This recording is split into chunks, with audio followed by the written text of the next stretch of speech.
You're going to make for lunch, dear, Yeah, I'll come down.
Hey, good afternoon, everyone. Hope you're doing okay, and I hope you can hear me okay. Perhaps maybe if you can, just maybe maybe leave me a thumbs up in the comments or something like that, just so I know that that the audio is coming through okay. It seems to be working fine from my end. As I mentioned in the kind of the blurb going out about this particular event, my plan is to kind of talk for a couple of hours. So I don't really want to talk for 2 hours and then find that there was actually no audio on at all. So can maybe if you can just kind of give me either a thumbs up or a comment to just indicate that you can actually hear me okay. Just let me know and then I can get started.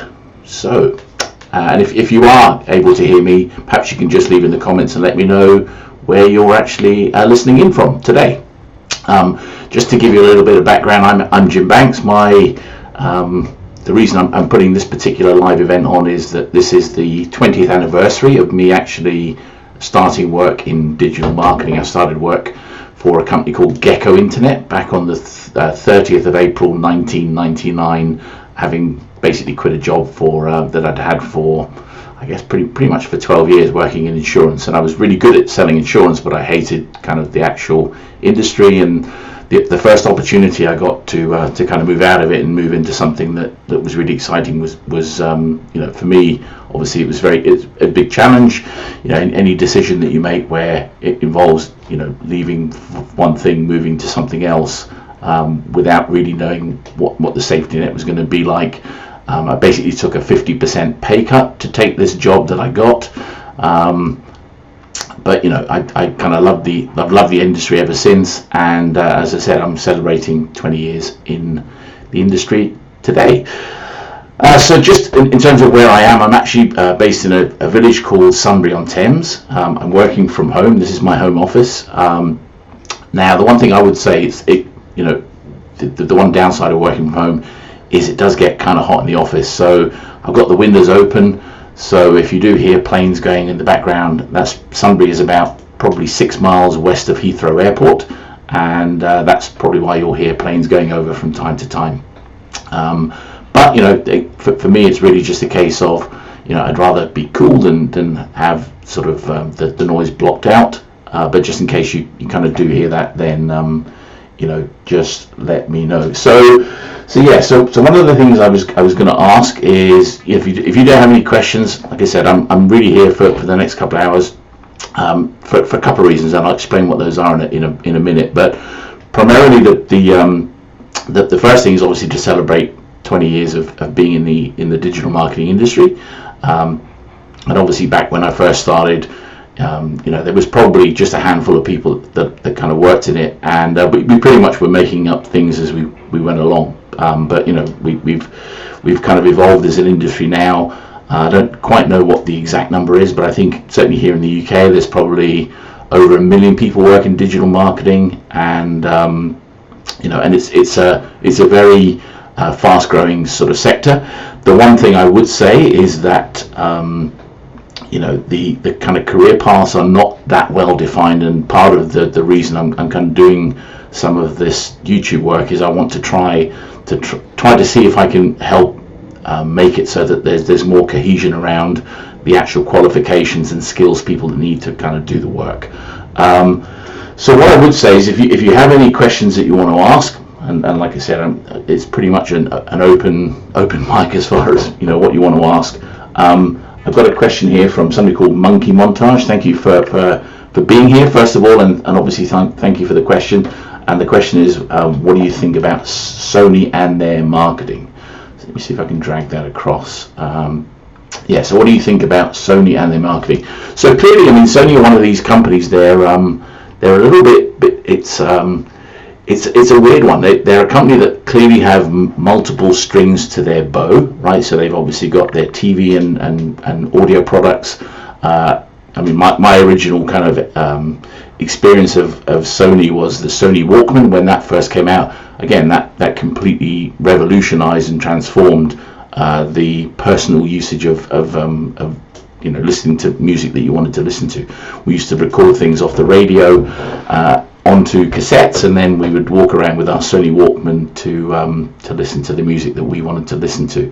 Again, if you look at what's kind of evolved now, you've got Spotify and SoundCloud and all these sort of online audio businesses which have evolved really from that. But for me, that, like I said, Sony Walkman was something that probably everyone of my sort of age group aspired to have a Sony Walkman.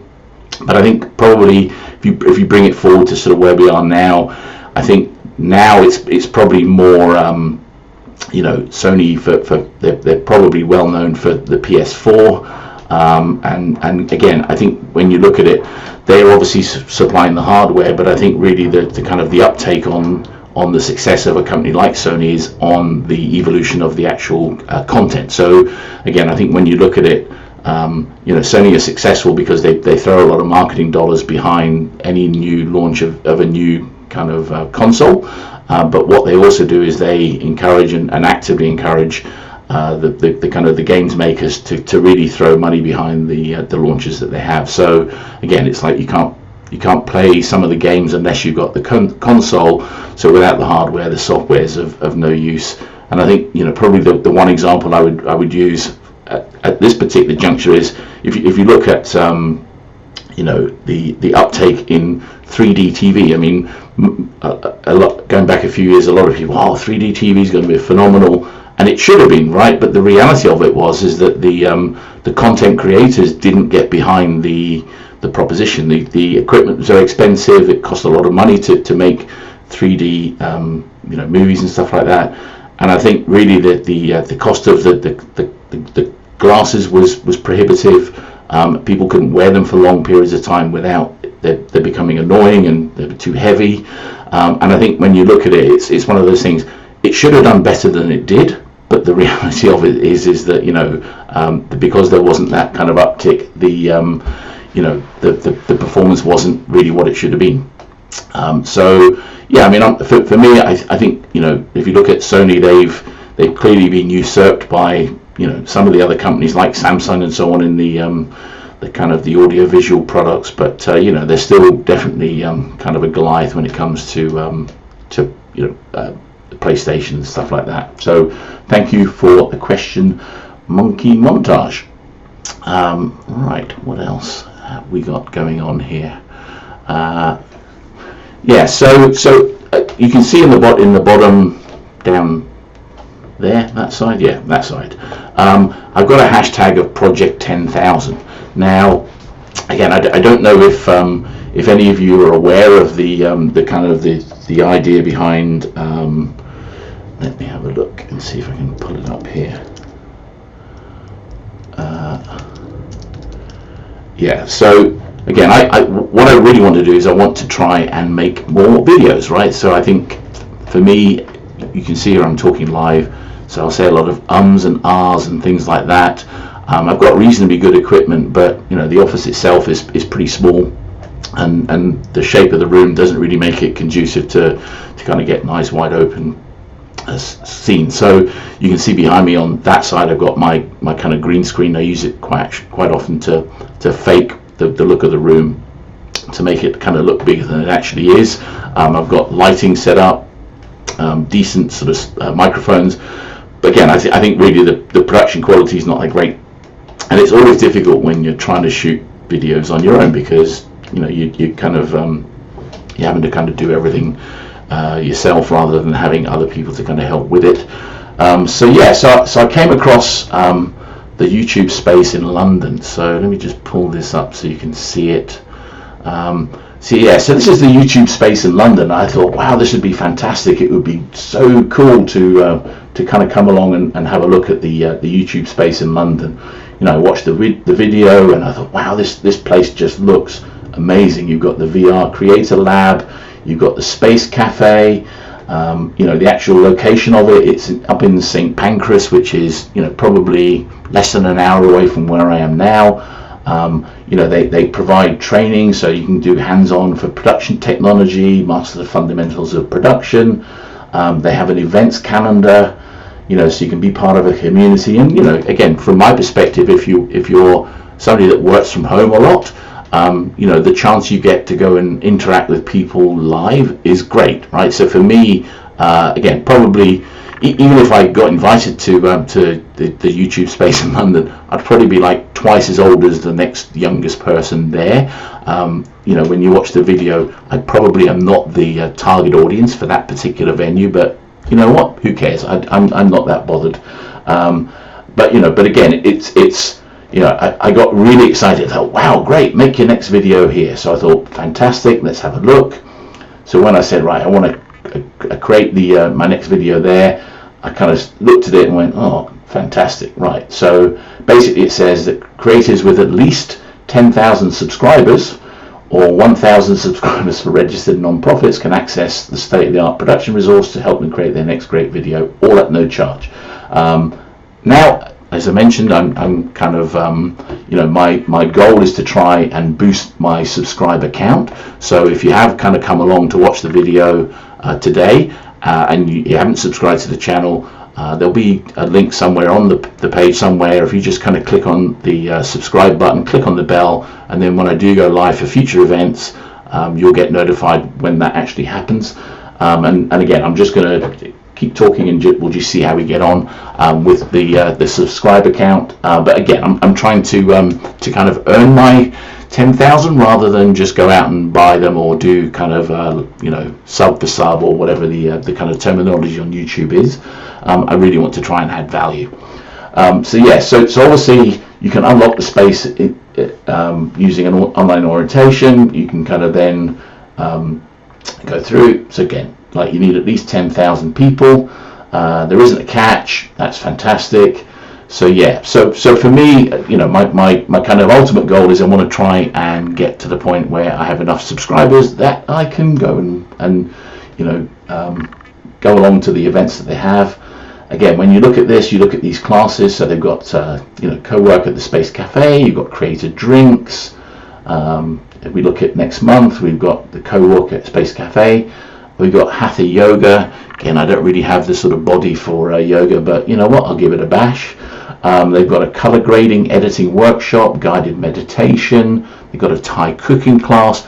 Again, this to me looks like an amazing space to kind of go along to, and hopefully with some of the things that I might be able to share as we move forward, you know, I might get to the point where eventually I'll shoot a video from here. And if I do, I'll make sure that all the subscribers, I'll try and get it so that we can stream live while we do that. So let me just kind of bring it back to me. So let me have a look.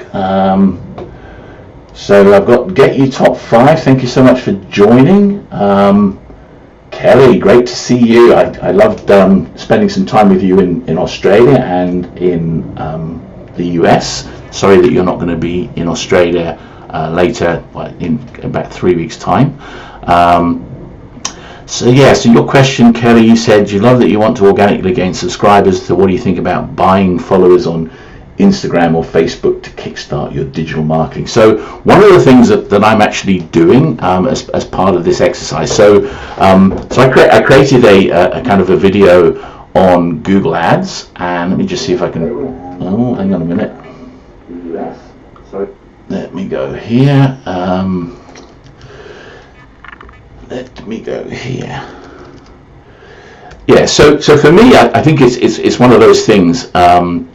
You know, I think, you know, when you kind of look at it. So one of the things that we do as an agency. So we're a Google partner. So we are a partner of Google's for the purposes of buying Google Ads and also buying YouTube. So we buy a fair amount of YouTube ads for clients.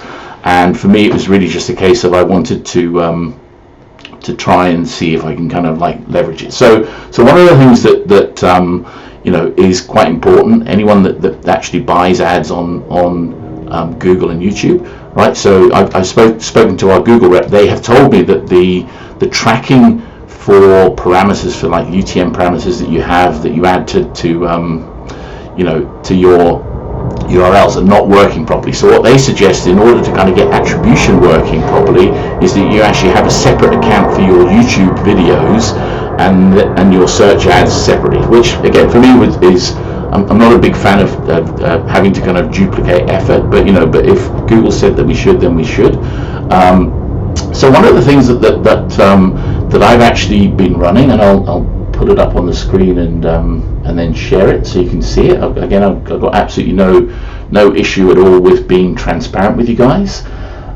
So one of the things that I've got going on at the moment is I've set up a separate Spades Media YouTube account, and the idea behind it is I want to just try and see kind of where we go. So if you set up a brand new so if you have a auto-generated subtitles, okay, let me see if I can kind of work on that. So Get Your Top 5, I'll see what I can do to kind of see if I can put some subtitles on so you can actually see what's going on. That's an interesting point. I forgot about the fact that people might be listening at work and they don't want my voice booming out from the speakers. But yeah, so what I did was I thought, okay, well maybe if I kind of create some campaigns to see if I can generate the purpose of the you know, the campaign for me is really, it's twofold. One, it's a brand new account. So one of the things you can do is when you have a brand new account, you know, you're able to kind of get a promo code. So one of the things that Google will give you, right, and I'll show it to you here. So we go into here we are, tools. If we go into billing and payments, hopefully you won't see my credit card details, which is fine.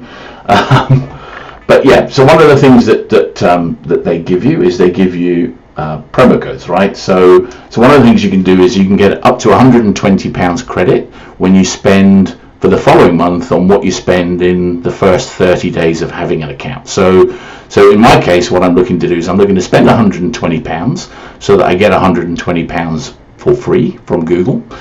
So that's the kind of first thing. So the next thing that I'm trying to do is I'm trying to say, okay, well, what can I actually do? So what I've done is you have different countries will have different. So just very quickly, so I started this, I think, around about the 17th of April. So the question was, are those daily views or monthly? So this is kind of like effectively month to date from the 17th of April. So that's when I actually sort of started this particular initiative. But yeah, so the idea behind it is I'm trying to kind of, in the case of the purpose of this particular thing, I'm trying to do a few things, right? So what I'm trying to do is obviously trying to increase my view volume. So the more views I have, the better. I'm trying to increase my subscriber base. What I'm also trying to do is I'm trying to understand the difference between what I class as tier 1 and tier 2 countries. So what I've tried to do is I've tried to focus, a focus on, which countries will give me a traffic, views, subscriptions at what particular price. So again, if you look at the way I've sort of broken out this particular campaign, I've got it in two. So I've got a tier 1 and a tier 2. So let me just kind of explain sort of the rationale. So if we take, say, the tier 1, right? So if we look at tier 1 and we look at locations, what that is I've basically chosen the countries that I would class as being more of a sort of more tier 1, and you can see that I'm getting sort of views for sort of between 1 and 2 cents or 1 and 2 pence, as we have it here in the UK. And I've got obviously South Africa, UK, Portugal, but the idea behind it is by splitting out each country, I can actually, if I wanted to get more traffic from South Africa, in theory, what I could do is I could take my base level bid and I could increase it or decrease it if it wasn't performing as well as I wanted it to. So let me just kind of walk you through the idea behind it. So the idea behind the sort of tier 1 is I'm basically buying CPM traffic. So I'm buying impressions rather than buying clicks or views. So what I'm doing is I'm basically paying for 1,000 impressions. And as you can see, I've had, in this case, I've had 17,000 impressions for just about £57. You can see kind of where we are. I've had nearly 3,000 views. I've managed to pick up, let me have a look, 10 subscribers from it. Again, the purpose of this particular exercise is not for me to pick up subscribers. The purpose is to just see what the sort of the engagement point for the CPM was. So again, I started at a much lower CPM and I've been walking my way kind of up from there. So then if I kind of look at the tier 2, you'll see that from a CPM perspective, we're paying £1 rather than £3, and the reason for that is that the locations that we're targeting are much more sort of, they're English-speaking countries, but they're clearly of less value from the perspective of there'll be more traffic, but it will be less valuable to me in terms of actually turning into leads or anything like that. So the idea behind it is I kind of set these campaigns up. There's one ad group in each, there's one ad in each, and the ad is basically the one that you may have seen, which is to basically help me to get to the YouTube space. But again, what I actually did with this particular ad, I'll show you kind of how that works here. So you can see I've got the UTM parameters added to the end rather than actually having them put through as a sort of tracking parameter. I've got a call to action, I've got a headline. So what I'm actually doing is I'm trying to get people to go off to my YouTube ad page on my site, right? And again, the idea behind that is, I know if I wanted to try and attract traffic to my site for the keywords that that I have in the account, which are media agency, online ads, media buying, digital agency, I would pay probably north of £5 or £6 per click for a click from somebody in the right target country. So in my case, obviously the tier 1 would be UK, US, Canada, Australia, and so on. And I would probably pay, like I said, north of £6 a click for the traffic. And you can see I'm picking up traffic coming through to the site for probably, around about 22 pence, which is probably 30 cents as an average CPC. So for me, again, the purpose of this is it's more of an exercise. I'm not necessarily looking to kind of make super money on it. That's not the purpose of it. But then obviously from there, what I can do is if I go into sort of tools and audiences, what I've actually done is I've set up some remarketing audiences. All right, so I've got the kind of the YouTube all users. So I'm building up a list there. I've got my YouTube space London 30 days. So again, I'm building up an audience there. So the objective might be that once I actually get to the point where I've built up a decent sized audience, what I can then do is I can then leverage the audience that I've built up as part of this sort of subscriber exercise to actually take those people and then turn them into prospective leads for the services that we offer as an agency. So hopefully that makes sense. Let me have a look and see what else. So yeah, so get your top 5. You say you think it's better to get the leads yourself, even if it takes a longer time. Yeah, I completely agree. I'm a big fan of trying to get things organically, even though for the last 20 years of working in digital marketing, I've been a paid guy. So I've always bought advertising. But for me, if I can get it for free, I will. I mean, at one point in time, I think I posted that I was an iPad freegan. Basically, I was really keen when the iPad first came out. I wanted to have one. I was desperate to get hold of one, but I just didn't want to pay money to buy it. So I thought, okay, well, how can I find a way to get one for free? I eventually found a company who wanted to do a demo of their product, and I said, well, I'll quite happily sit through a demo of your product if you give me an iPad. So they went, okay, fine, I'll give you an iPad. So they gave me an iPad, and haven't kind of looked back since in that respect. So let me just see. I want to try and see so somebody was asking about subtitles.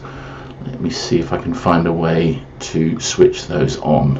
And if I can't, then I'll just have to remember it for the future. I don't think I'm going to be able to. Unfortunately, that's not going to work, I'm afraid to say. Hang on, no, that's not what we want. That's not what we want. Right, okay, so let me see. So Kelly, if you do have a kind of a coupon for Google, I think in the US their coupons are for like $150 is the kind of the number. So it'll typically be you spend 150 and then the following month Google will match you up to whatever you've spent. So if you spend 50, then they'll give you 50. If you spend 75, they'll give you 75. If you spend 150, then they'll give you that. If you spend more than 150, then they'll only give you 150. But yeah, I mean, for me, it's really important that you try where possible to to take advantage of these coupons when they become available. So yeah, and obviously if there's anything I can do to kind of help you in terms of getting that done, just let me know. Let's have a look and see what else do we have. Okay. Yeah, for me this is one of those things. Like, I'm doing this at 2 o'clock in the afternoon my time, which I think is, let me think, it's about 11 o'clock in the morning on the East Coast. It's 8 o'clock in the morning on the West Coast, and in Australia it's probably around about midnight. So I think for me it's always one of those things, when you're doing these types of events, it's difficult to know what the best time to do them is. Again, from my perspective, I've done a lot of like Google Hangouts in the past, but never much kind of in the way of YouTube lives. For me, just so you're aware, I'm actually using a system called Ecamm Live. I mean, it's, again, for what it is, it's incredibly cheap. Let me just paste that in there. Yeah, so basically Ecamm Live, and what you're able to do is you're able to stream live to Facebook. You can do YouTube, you can do Periscope, I think it is. I'm trying to think what the other one that they do, but anyway, you have the ability to kind of stream live to an event, and you can have different things kind of going on. So again, I've got two screens. That's probably why you see me looking over there, because there's another screen over there with all the comments on. But the idea behind it is that you can have multiple things going on kind of in the background. So again, I'll just show you quickly here. I've got like a 6-second stinger, which I got created on Fiverr.com for $5, and I'll just show it to you now. This is what I could potentially use as an intro to any videos that I created on YouTube. Right, so let me just play that for you quickly.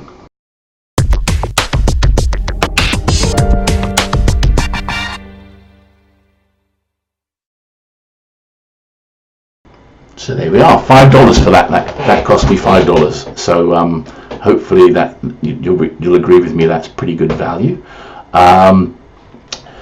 Yeah. So the idea behind obviously the using of Ecamm Live. The one thing I don't like about Ecamm Live is it doesn't really it doesn't give you the ability to kind of invite people into the conversation easily. I mean, I think you can actually do it, but you need to be friends with people on Skype and then add them on, and it's a bit, I think for me it's probably a little bit too complicated to kind of do that.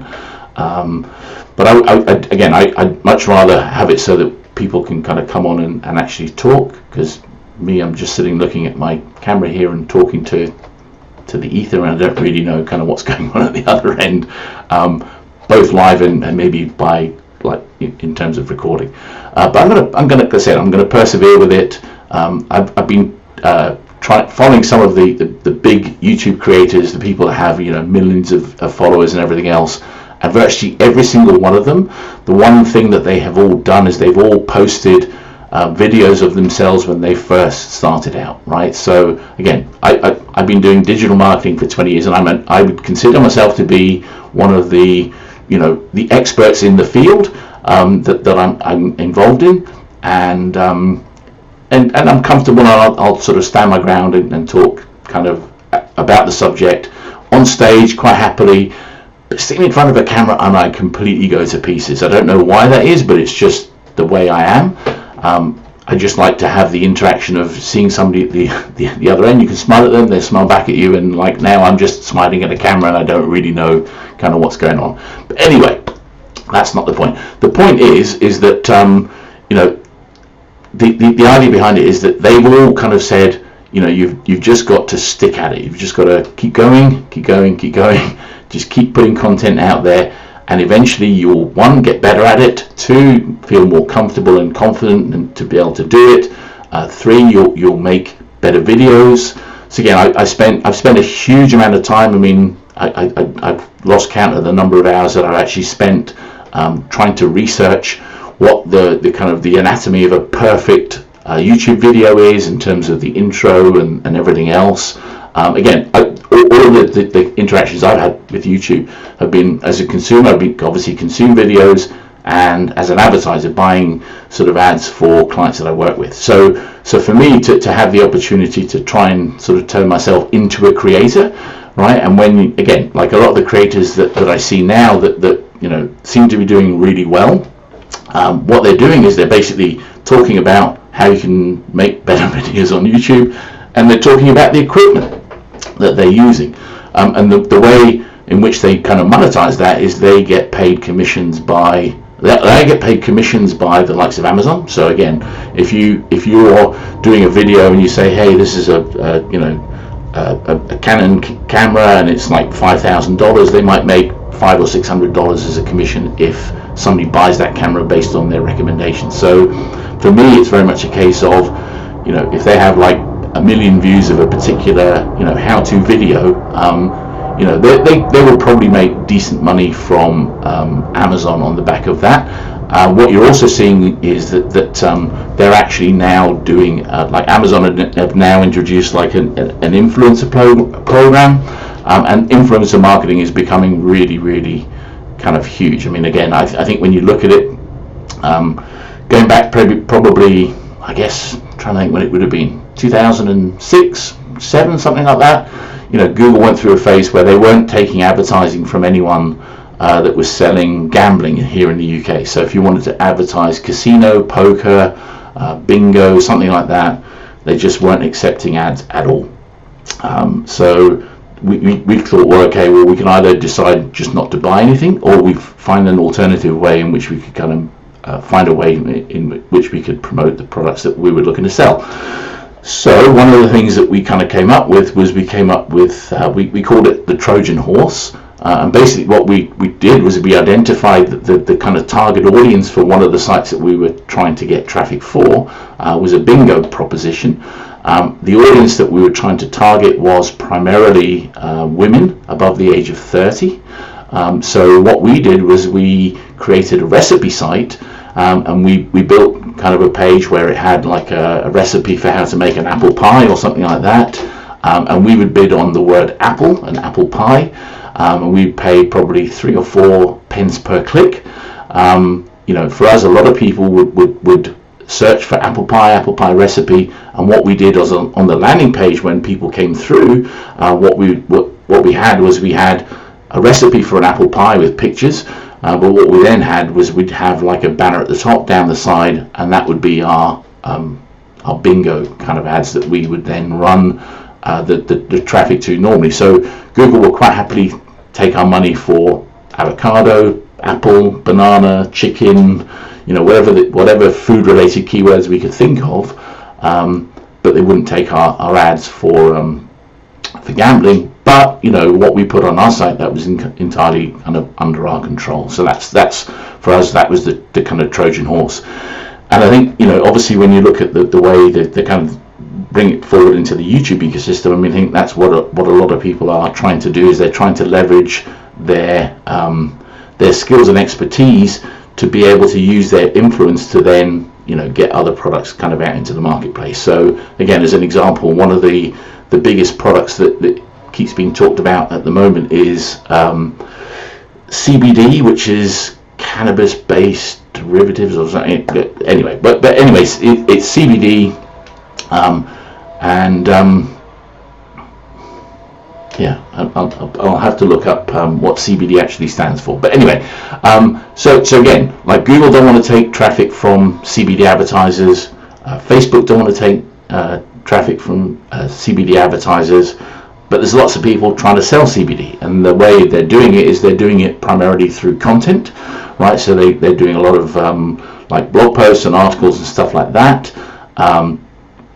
But again, what we're trying to do is we're trying to see if there's a way in which we can kind of leverage influencers and also this concept of the kind of the Trojan horse to get it so that people can maybe do something else and then go through and actually complete the transaction on the CBD site, but not directly from the traffic that's come from Google or Facebook. So as an example, it might be that we can create like something that will require somebody to give us their email address, and we'll send them out like questionnaire or something like that. Then obviously we'll use the email platform as a means to try and get them to to basically buy the CBD product. So that's the kind of way in which we kind of get around that. So are there any more questions? So Kenny, you've got somebody you need to introduce me to in the CBD space, have you? That would be great, fantastic. That would be lovely, as we say here in the UK. Good. So let me have a look and see what else. Is there anything else I can show you, or should I just carry on talking?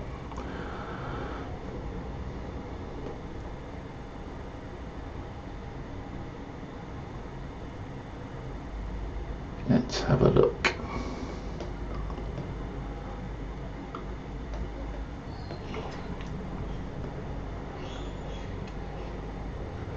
Yeah, so I'm back in Google now, so let me just quickly show you.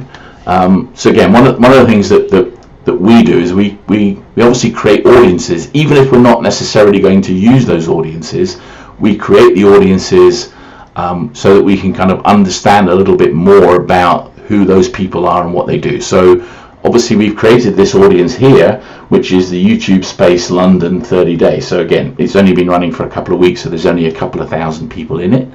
But if we click on the actual the audience itself, right? We can see, we can see the kind of the breakdown of where it is. So again, this is the list membership. It's people that have viewed a certain video.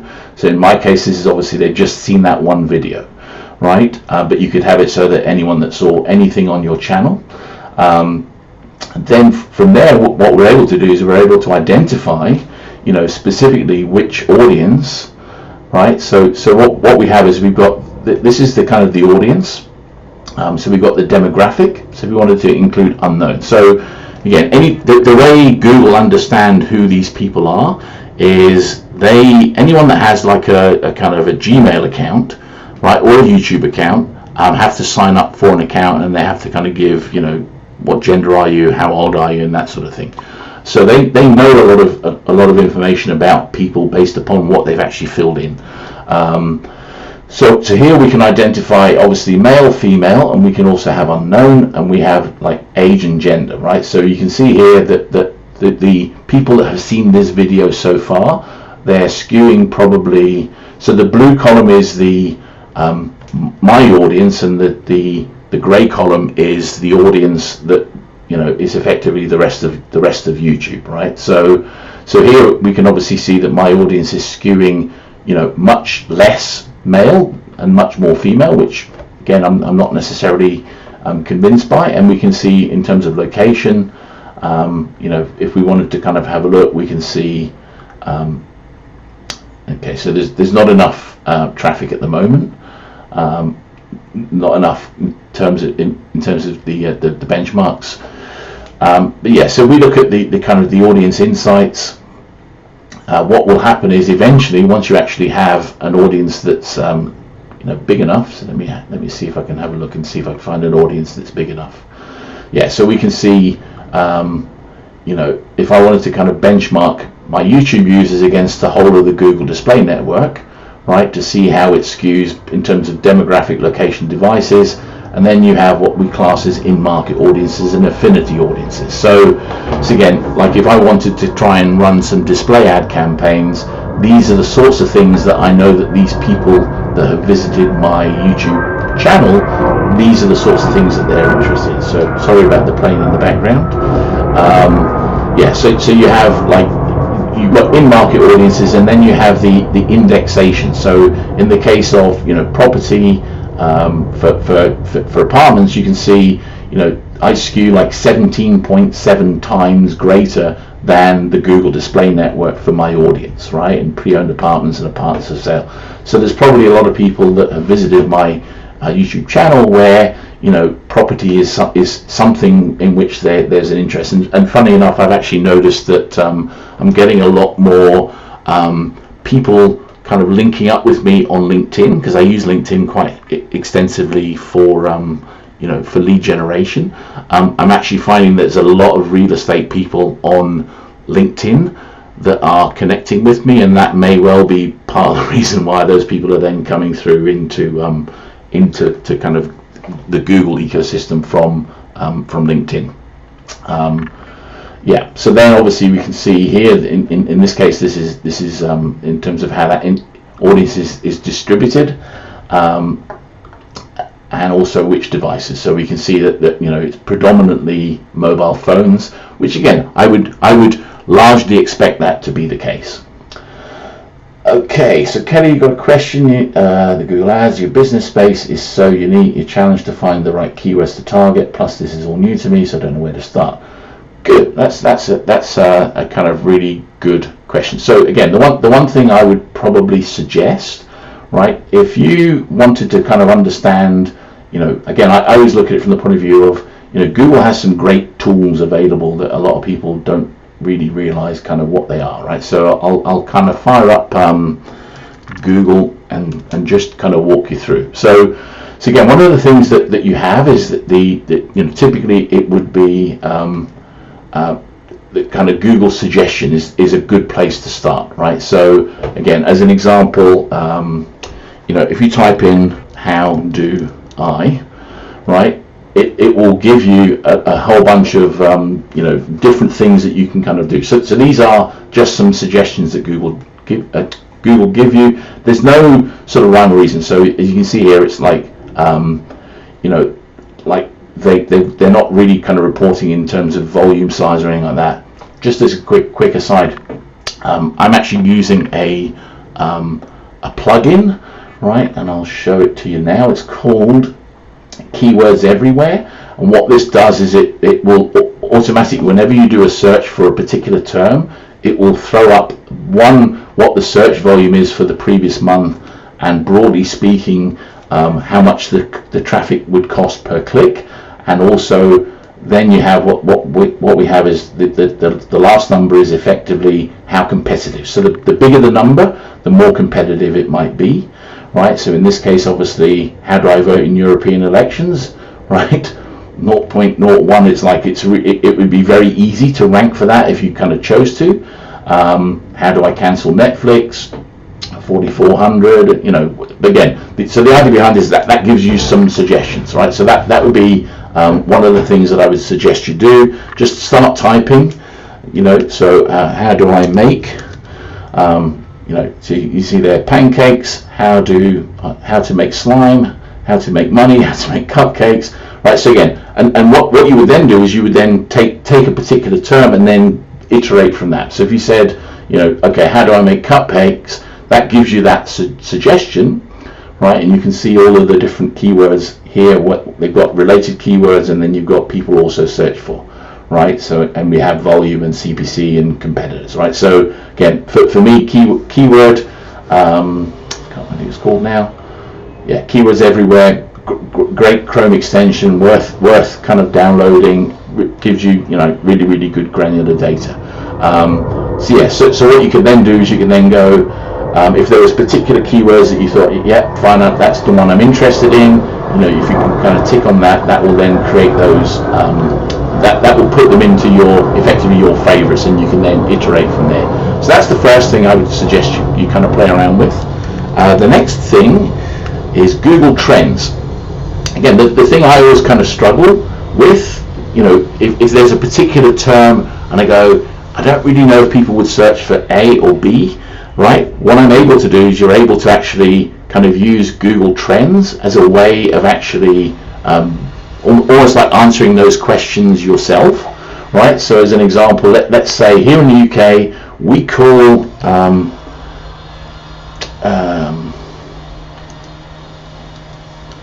car rental, yeah, we call it car hire as well, right? So if we type in car rental, yeah, you can see here that so we're looking here at the US over the last 12 months. You can kind of look at a wider range. So if you wanted to look at it for the past 5 years, or like the past day or whatever it might be. So again, if you wanted to kind of see what terms are trending like right now, you can kind of see what's going on there, right? So what I'm going to do is I'm going to switch to the UK.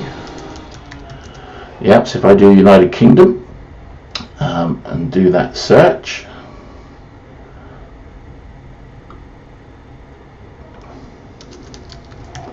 try again.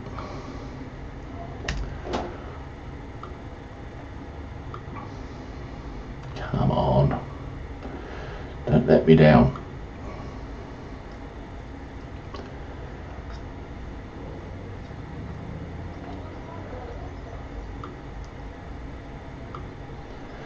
Okay, so we'll do England just as an argument. So again, what we're able to do is we're able to identify sort of hotter spots in the UK that would be more prevalent, right? So again, from the point of view of bidding, that might give you the option of saying, well, I can bid more in London because it's going to be more competitive there, right? So if I said, okay, we've got car rental and car hire, which is more prevalent, right? So I can see here in the case of car rental, right? So in the UK, people are 70-30 in terms of car hire versus car rental, right? So I'm not saying that I wouldn't bid on car rental, but I think from the point of view of actually kind of optimizing towards a particular baseline keyword. So in the case of car hire, so it could be car hire London, car hire a particular zip code, car hire in England, car hire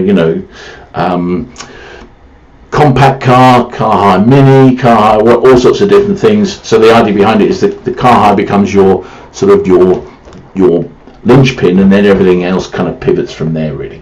And obviously what we're able to do is we're able to identify, again, like interest by city. Again, this is an interesting one, because of the uptake in mobile phone usage. What we're finding is that there are a lot more people where the kind of search term that they're looking for relates to geographically where they happen to be at that particular point in time. So again, I'm sure that anyone watching this video would have done the same thing. They've gone, I want to find a restaurant near me, or an Indian restaurant near me, or a bar near me, or a club near me, or a car rental firm near me, right? But again, I think Google are getting smarter with it now. A lot of the technology, you used to have to use those near me, and what Google are doing now is they're able to kind of identify, based on the device and your location and the time of day and the day of the week, they can actually suggest what it might be that you're actually thinking, even though you haven't actually put the qualifiers in, right? So as an example, if you type in the word pizza at like 10 o'clock in the morning, the chances are you're not necessarily looking to eat pizza like right now, but it might be you're looking for a restaurant. Whereas if you type in pizza at, say, 11 o'clock at night, it's probably you're just hungry and you want a slice like right now. So that's how Google might be able to kind of dictate what the search results they serve up might be. So again, they'll give you certain terms will be, contextually relevant based on, I agree, pizza's good anytime, 100%. Especially when it's washed down with a couple of Coronas. But I think from the point of view of, just trying to understand, the contextual relevance of the particular term that people are looking for. So as an example, I used to work with a company, one of the companies we did a lot of business with back in the day, probably from about 2002 through to about 2006 when I sold my agency, was actually car rentals. I mean, one of our biggest clients was probably one of the biggest well-known brand car rental companies, and we were buying all their paid search for them and working very closely with the team that ran their organic search. And what was really kind of interesting for us was to try to kind of again to understand some of the nuances around a particular subject. So as an example, like if somebody types in cheap car rental, cheap car rental is very much kind of like it's a subjective thing, right? So if I was Bill Gates, cheap car rental could be like I'm renting a Lamborghini and it's like $5,000 a day, right? That could still be cheap for him. Whereas really, I mean, again, from the point of view of what we would look for is we would look for how long were people going for, and the average order value would then be much greater. So as an example, if somebody was going to Australia, right, and they were going to be there for 3 weeks, right, their car rental might cost something like $1,000, even though it might be $30 a day, right? But it's still $1,000 booking. Whereas somebody that maybe is in the UK and they're flying to Geneva, right? Geneva in Switzerland has probably got one of the worst, airports from a public transport perspective in terms of getting people in and out of the city. So the actual airport's quite a way away from the city centre.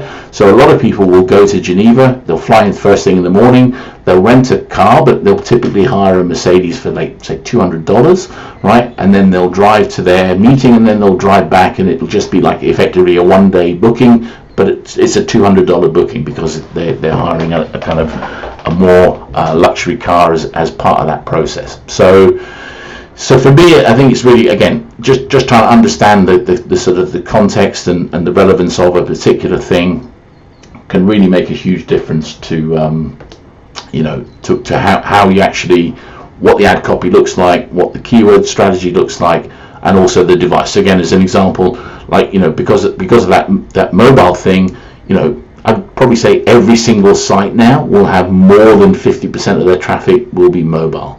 And one of the conundrums for the last probably 10 years has been, there's more people kind of using mobiles, but not people buying on a mobile, right? And that's where things like cross-device will be kind of important, because, it's understanding how people will actually use one device to kind of research and then another device to buy, and what Google can do and Facebook can do, because you're logged into the accounts that you kind of use with them, is they can actually say, this is the same person. This is, you know, Jim on his desktop, and this is Jim on his mobile, and this is Jim on his laptop. I mean, again, I'm sort of sitting here in my office, right? I've got my mobile phone here. I've got one computer there, second screen. I've got a laptop over there. I've got a second mobile phone. I mean, like, I've got so many devices, right? And I don't necessarily use one device at the exclusion of everything else. So I might sit downstairs while I'm watching TV and do something on my cell phone, and then come back up and finish it off later on, right? But because I'm logged into my Google account on every device, Google knows it's me, Facebook knows it's me, because I'm logged into all of those. But trying to understand how those kind of behaviors kind of work. I mean, I spent a kind of fair amount of time traveling and speaking at conferences, and you know, again, I'm stunned at how many people, certainly in America, when I've been to America, they're standing in the toilet having a pee, and they're on their mobile phone, right? And I'm thinking, well, I'm not going to ask them to get their credit card out now, because they might end up like going all over the place. But, you know, but for me, it's like, you know, understanding what people have done on that device is kind of really quite important. Funnily enough, one of the things that I'm working on at this particular point in time, I'm helping a friend of mine who runs a live event to actually do a kind of like a hyper local targeted ad, right? So basically what we've done is we've set up a kind of perimeter about a mile radius outside the venue of this particular event that they're at. It's a 2 or 3 day event, and what we're doing is we're basically saying anyone that's in that geography is likely to be in that geography because they're there for the event that we're trying to target. So what we're trying to do is we're trying to get people from one event to go to another event, and obviously what we're doing is we're leveraging people's mobile phone data usage to actually understand the behavior of kind of where they are and what they're doing, and, you know, and everything else. And what we're doing is we're using hyperlocal, and we're using mobile apps as the means of actually understanding how kind of it all works. And again, it's really interesting when you actually look at specifically the mobile apps that people are using, that our ads are showing at the same time as. So again, like people are using a mobile phone, and they'll see a kind of small banner at the bottom of their mobile phone, which will be a link to the kind of the site that we're trying to promote. Again, it's really interesting looking at the apps that people are doing. So there's like ones for like meditation, there's ones for pizza delivery, there's ones for dating, right? So again, if somebody's staying in a hotel and they're looking for to get a hookup, then they might use a dating app to actually say, hey, I'm looking for somebody nearby, right? But obviously we can have ads that run at the same time, because we know they're in the kind of the right proximity. So yes, it's really interesting to try and understand, again, just how user behavior and proximity can be really quite an important thing. So are there any more questions? I might go and try and drag some people off some of the Facebook groups that I'm involved in, and just see if I can pull some people over to come and ask me a question.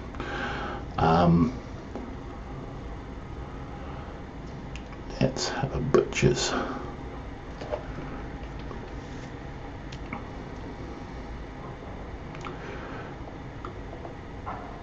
Let's have a butcher's.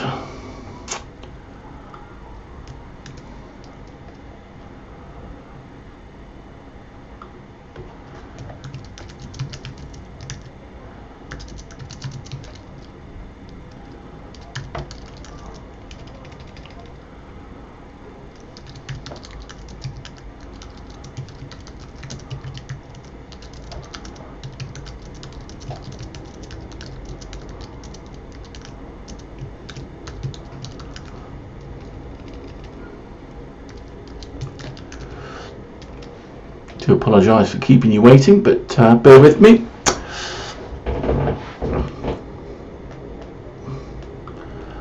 Oops, that didn't work so well.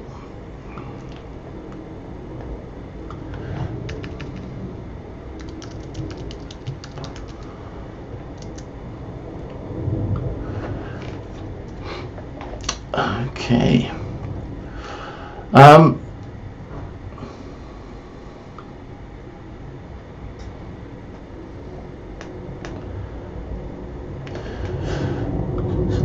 let's go back to here. So Google Trends obviously is kind of one way of kind of doing some research. Something else that Google gives you is they give you what they call a keyword planner. So Kelly, you were asking about researching the right way and everything else. So again, one of the things you're able to do is you can actually find keywords.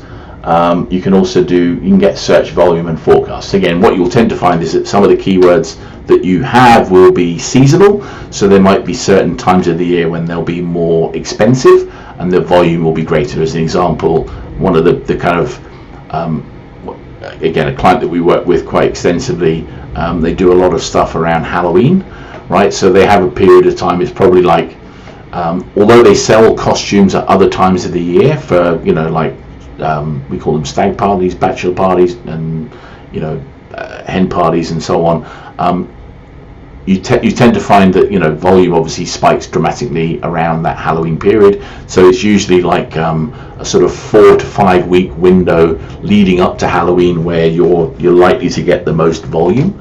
And again, it's just really trying to make sure you're in the right place at the right time with the right strategy is probably one of the most important things that you can kind of do. So again, if we type in, say, Halloween, and just do get started, right? So it'll give you some suggestions, right? So it says we can get 270 clicks for £130 with a £2 maximum CPC. But if we look at historical metrics, what that will do is it will show you the kind of the volume trends, right? So as I mentioned to you, we can see that there's a small window in September, and a much bigger window in October, when you're going to get the lion's share of that kind of the volume, right? So the idea behind it is you can obviously see that. Similarly, you can kind of look for keyword ideas. So again, I'm looking here at the UK.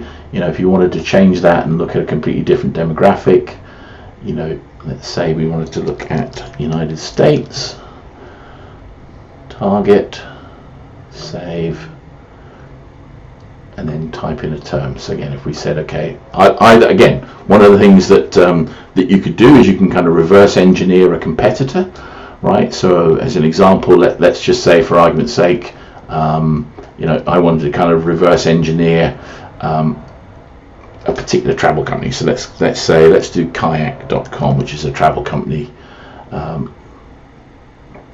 let's just do get results. So what this will do is it will give us an idea, broadly speaking, on what sort of search volume trends we have. Right, you can see breakdown by platform. So again, the breakdown by platform will show you how much is desktop, mobile, and tablet. Right, you'll have breakdown by locations. Again, this gives you, like they're primarily California, Florida, New York, Texas, New Jersey, and then obviously 57% is the kind of the rest of the country. So again, if you wanted to kind of go sort of in a little bit more granular, you can kind of break it down by county. And again, you'll probably see Los Angeles County, Cook County, New York County. You can kind of go right the way down to sort of town and city. I mean, this obviously will be much less likely to have any data other than small chunks, but you've got New York, Los Angeles, Chicago, and so on. So let's go back to search volume trends. So this shows you kind of, again, if you wanted to say, well, where's the seasonality, right? So again, you can kind of say, right, there's pretty much travel searches all year round. You can include or exclude adult ideas if you wanted to. So again, if you were selling a particular product that was adult focused, then you could kind of do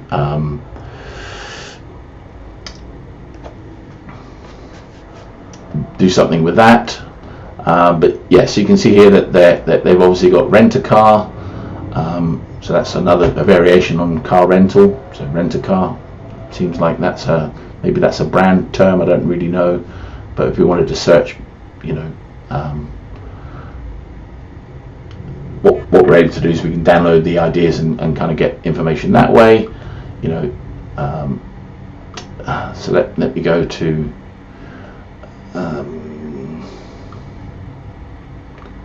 yeah.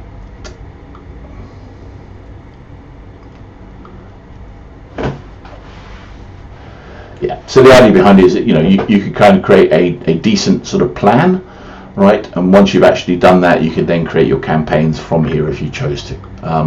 But yeah, so the idea behind it is you can either search a particular site, or if you wanted to search a term. Let's have a look. Let's go with pizza, just for simplicity. Get the results.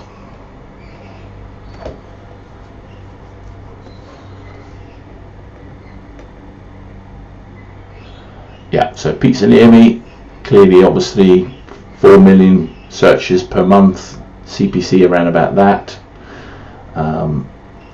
So yeah, so if we go back to trends, so let's say we go to trends.google.com, type in pizza,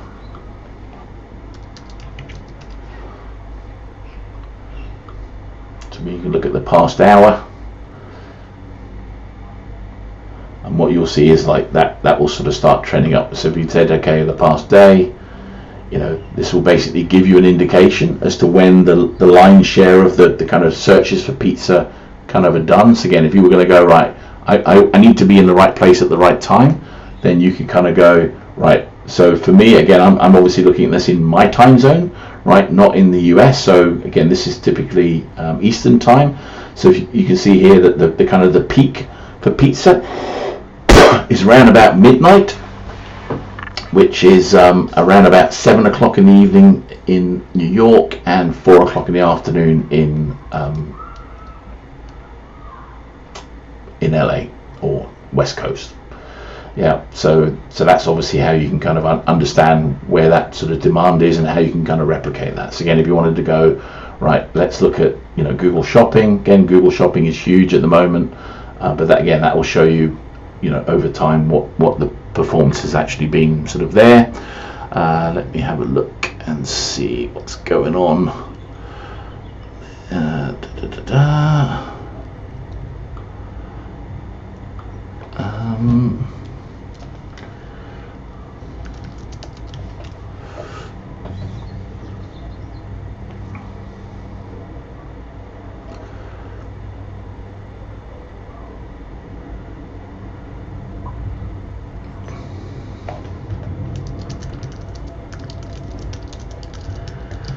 I'm just talking to a friend of mine in a Facebook group, so just bear with me.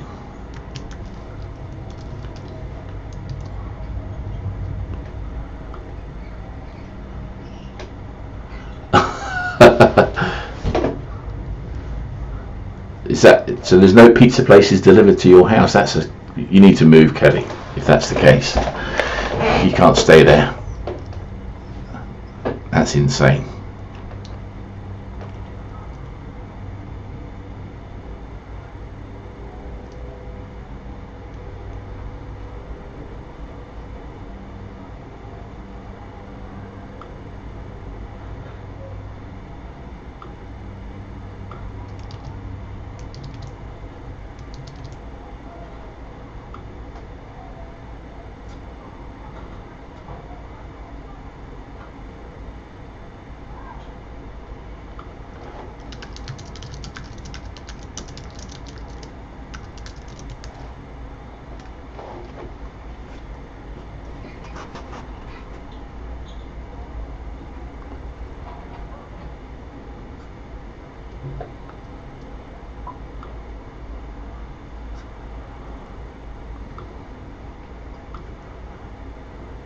Yeah, never work with small children or Skype.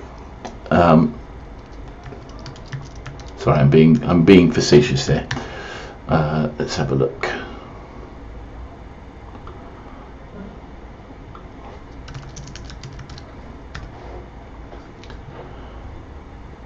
I'm going to try and bring in a friend of mine.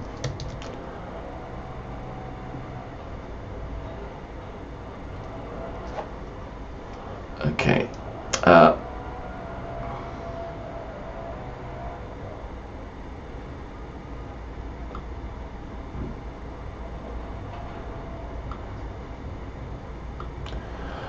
Okay, sorry about that. I was trying to bring in a friend of mine who was going to join me on the call in order to use the eCam software. I need to be get him in on Skype. But he said he was going to clean up his machine. I don't know if that I don't quite know what that means, but anyway, he's going to clean up his machine, and then hopefully he can join us in a little while on the call. So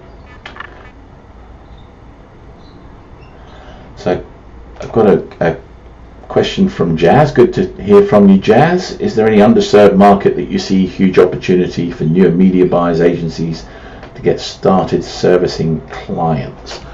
Yeah, I mean, I think it's quite interesting. I think if you take sort of I suppose from a philosophical perspective, some people say let's go to where there's no competition. In reality, I think it's probably better to go exactly where there's a lot of competition, because I think when you look at it, I mean, the underserved markets, right, there'll be countries that probably are not as mature. So again, as an example, Kelly, who I was sharing some conversations with, I mean, I met her in Australia, and I'm actually going there in a couple of weeks' time to speak at the same conference for about the 5th year in a row. And I mean, I think in Australia, it's a really, really well-established market, and they're doing incredibly well.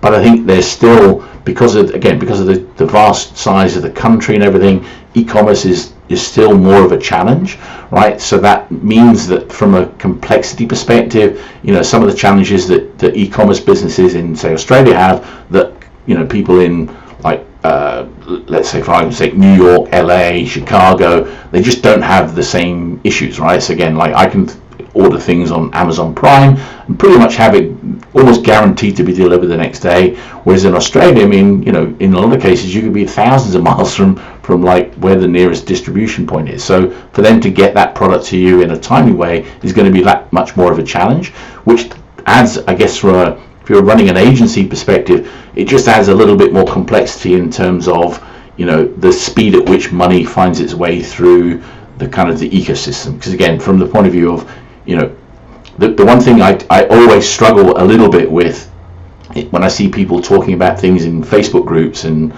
so on, is that people talk about, I'm doing 10 grand, 50 grand, 100 grand a day and everything else, and the reality of it is that you still have to kind of provide customer service. You still have to kind of do the shipping of the products. You need to deal with returns. You need to handle complaints, right? And the bigger the sort of scale of the business is, the more complexity you have. You also have certainly when you come to things like payment processing, the more volume you do, the bigger the kind of risk that the credit card processors are going to have. So the likelihood is that they'll hold more in reserve because there could be a problem down the line. So again, that's not a kind of a judgment on you. That's just more their underwriting criteria says, if you're doing more than a certain volume, we need to keep a certain amount of money back as a float, right? Just in case there's a lot of chargebacks and we end up kind of carrying the can. So I think from in that perspective,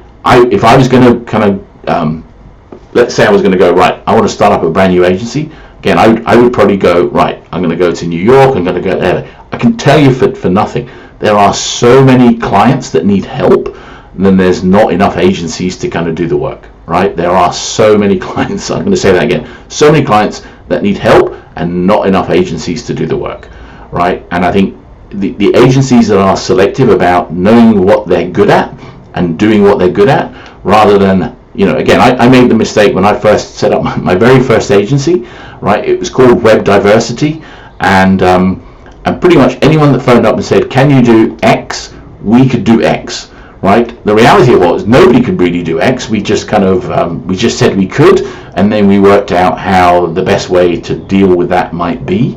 Again, I'm not necessarily saying that's the kind of the right way to do business now, right? But certainly back then, that was pretty much the way everyone did business. So from my perspective, I would definitely suggest, I think that the challenge is there are a lot of clients who have been burnt by agencies that have done a bad job, right? And unfortunately, the agencies that do a good job are going to be tarnished with the same brush that has basically tainted that experience of the person the first time. And the challenge you have is that in most cases, if you're the client, right?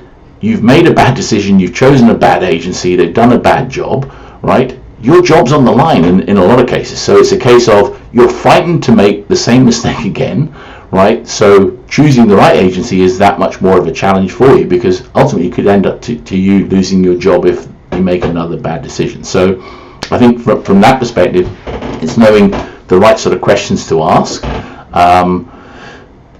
So I think for me, it's really just a case of knowing the right questions to ask, and and then just kind of working your way through from there. So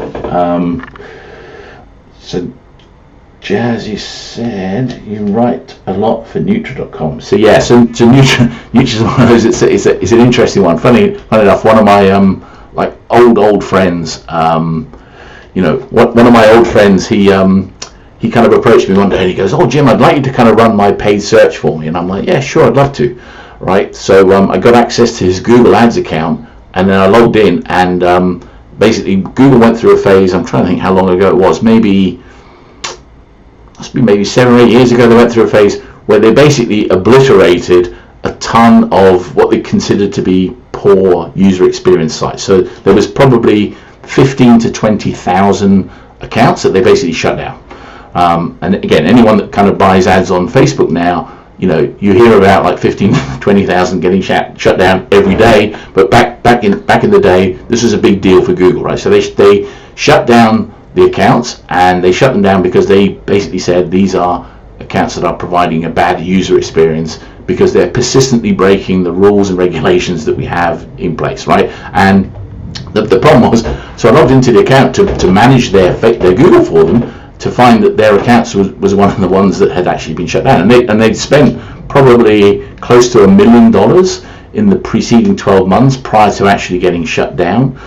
So for me, again, it's one of those things. I take my hat off to Google, I take my hat off to Facebook. They care more about their users than they do about the money. And I think for me, as long as that's what they're doing, I think we're in good shape. The minute that they start to care more about the money than they care about the user experience, then I think we're in trouble. And for me, I think it's very much a case of, all I ever try and do when I'm working with clients is I always try and think of it as to what does a good user experience look like for them, right? And again, it should be the site loads really, really quickly. They get their products on time. The products are good quality. The customer service is great. They have a really good experience of using the site. So for me, it's like sometimes we'll be approached by somebody who wants to work with us. We'll look at it and go, you know what, this just doesn't look like it's going to be the sort of experience that we'll feel comfortable sticking our name to, right? And as much as it's tempting to go, yeah, I just want the money, right? Sometimes it's better to kind of like have the integrity to actually say, you know what, I don't want to kind of work with that. But thank you for the question.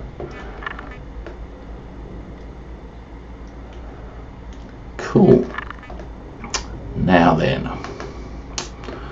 what's going on? Let me see if I can find Chris.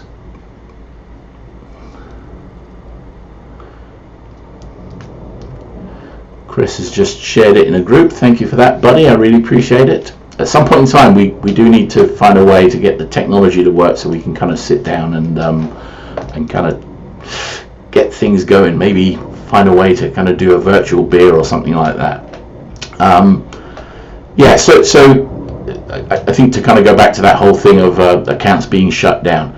Again, for me, people, it really makes me laugh when people go, I've had my accounts shut down for no reason at all. It's like, there's always a reason, and when you read the terms and conditions, right, or the rules of engagement, there's always something that people have stepped over the line on, right? And I think for me, the most important thing is to kind of, to recognize where those boundaries are, and by all means, like, step right up as far as you kind of go to the boundary, but just don't step 1 foot past that, because if you do, then you're going to be in trouble, right? And it's kind of, I always used to kind of use, we had this thing back in the day.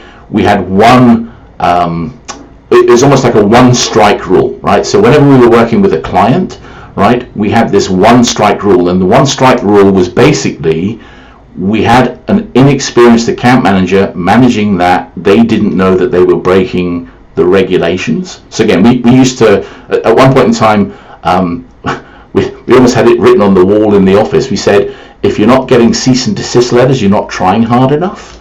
And for us, there was always this plausible deniability. So we could always say, hey, we're a dumb British agency. We didn't really understand what the rules and regulations were around trademark infringements and everything else.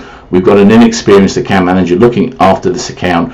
We'll make sure that that gets taken care of, and it just won't happen again, right? So, you know, that was kind of like our one strike. We could kind of use that, like pretty much with any client that we work with. There would be the opportunity, one strike, right?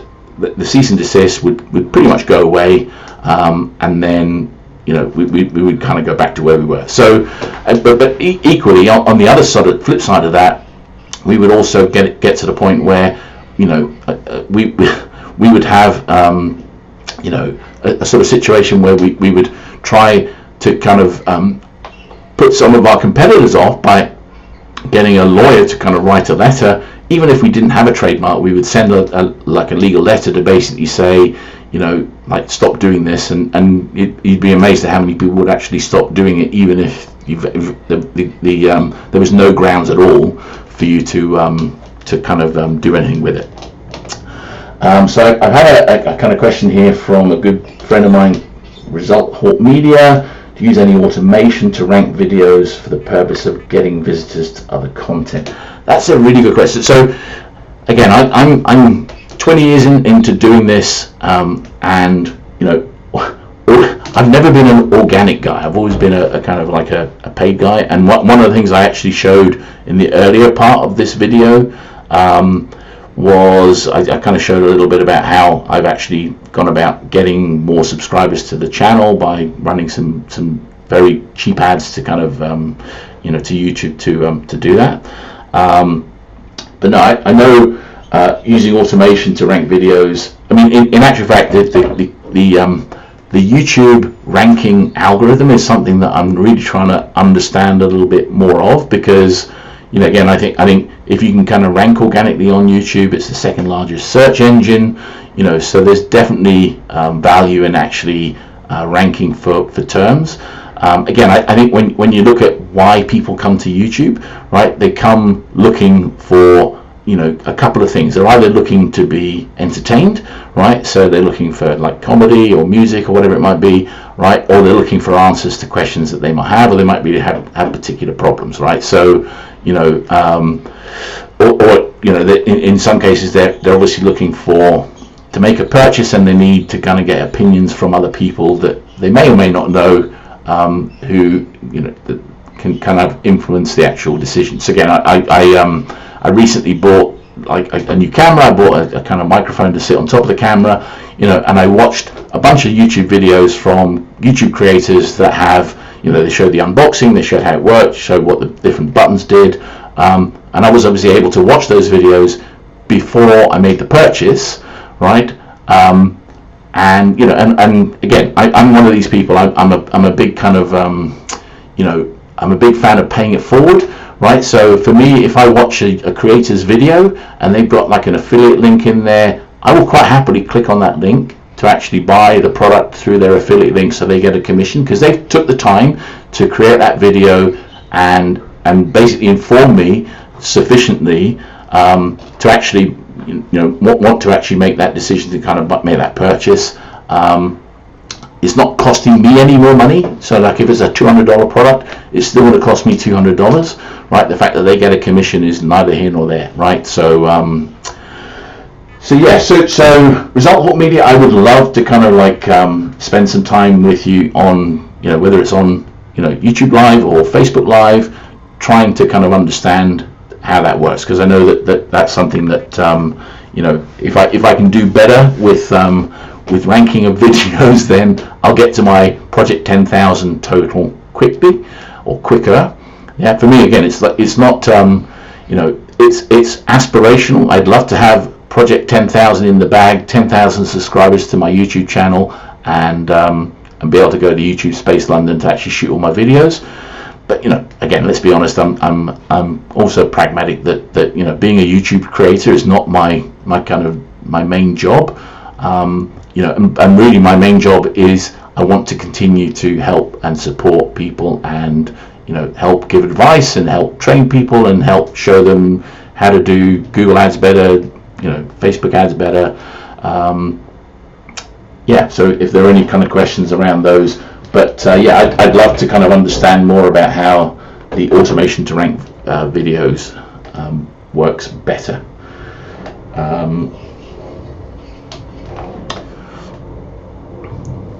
Cool.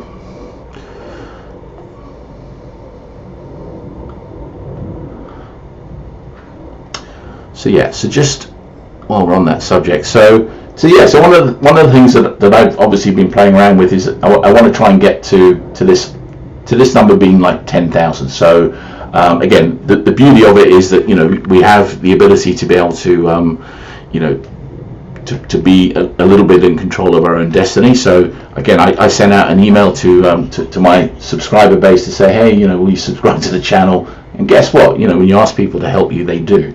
So I asked people to kind of do it. I had maybe 30 or so. Bear in mind, this particular account that I've had it for probably 6 years, and I think I had like 29 subscribers. So we're now over 130. So I've added 100 subscribers in probably less than a week. And again, for me, it's really just a case of if I can create decent content that adds value to people, and then so much the better. But again, what's really kind of interesting to me is I'm trying to understand a little bit more about the the ecosystem and how it all kind of pieces together. One of the kind of tools that I've that's not it. What's it called?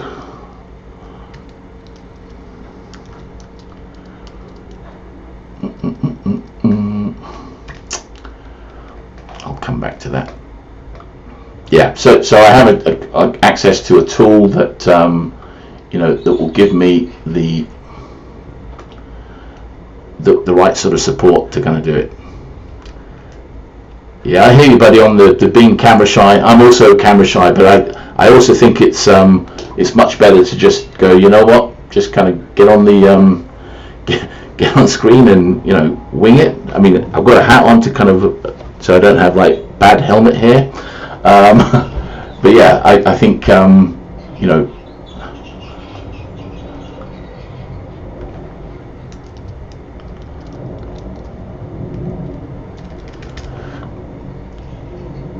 let's have a look.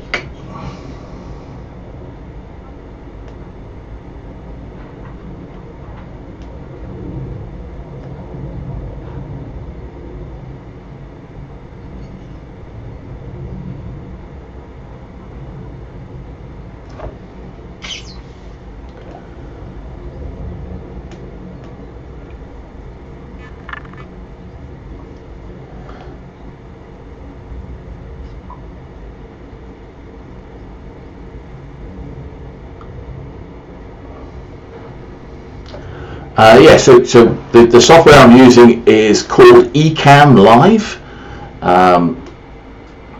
So basically I can kind of toggle between like the camera, which you can see here now. I've also got like my stinger. I was showing it to people that were on the call earlier.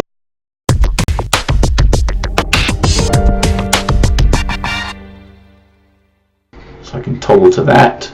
I can obviously toggle to kind of like a second screen, so I've got a completely separate screen where I can kind of do demos and various other bits and pieces in that respect, and I can also pull in like if I wanted to kind of pull in somebody via Skype, I can kind of do that as well. So the one thing it doesn't do is it doesn't actually pull in the abilities. Again, I really like it because you can do obviously YouTube live with it. You can go live to a Facebook group. You can also do Facebook Live. I think it does like what else does it do? It does Periscope. I didn't even know Periscope was still a thing, but apparently it does Periscope too. But again, I mean, I think it was probably less than $100 it cost me to actually buy the software, and they do like a pro version, so basically you can turn anything that's got a screen on it to to kind of put it live, and you can have multiple screens going on. But I just think from the point of view of a one person kind of thing, ideally, if I was going to go, right, money's no object, I've got a team of people that are going to help me out, then I would probably use Wirecast. And I think the reason for that is it's much more professional. You got like better lower thirds. It's really interesting. Let me just see if I can. I'll do this now to kind of show you how it works. So just bear with me a second. I'm going to go off screen just to. It's Ecamm Live. ECAMM Live. LIVE.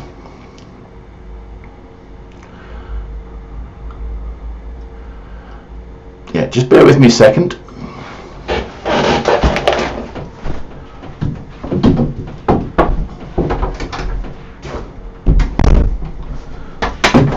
So one of the things that I can actually do is I can use the Ecamm software. It's pretty cool, because what I can do, if I pull this back to camera, you can see it here. I've got a green screen, right? But what I can also do is I can actually put a green screen and have a different background. So if I wanted to kind of do bricks, right, so I can do bricks. So then if I move the green screen down, you can see my head appears in the side there, so I can be there for the green screen. So again, if I had like a super clunky kind of office at the background, I could say, right, there's my office. I could stick that behind me and make it look like I'm sitting in a really swanky office somewhere. So it's quite cool. I kind of like Ecamm for that particular reason, and it's one of the reasons why I have this portable green screen. I can take it with me wherever I go. So there we are.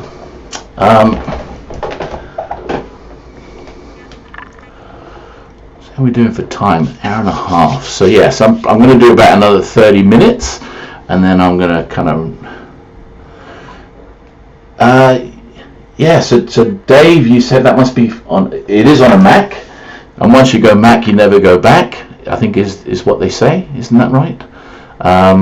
But yeah, I mean, from my perspective, yeah, I love green screens, Kelly. I think they are a lot of fun. Again, there's just so much you can kind of do with them.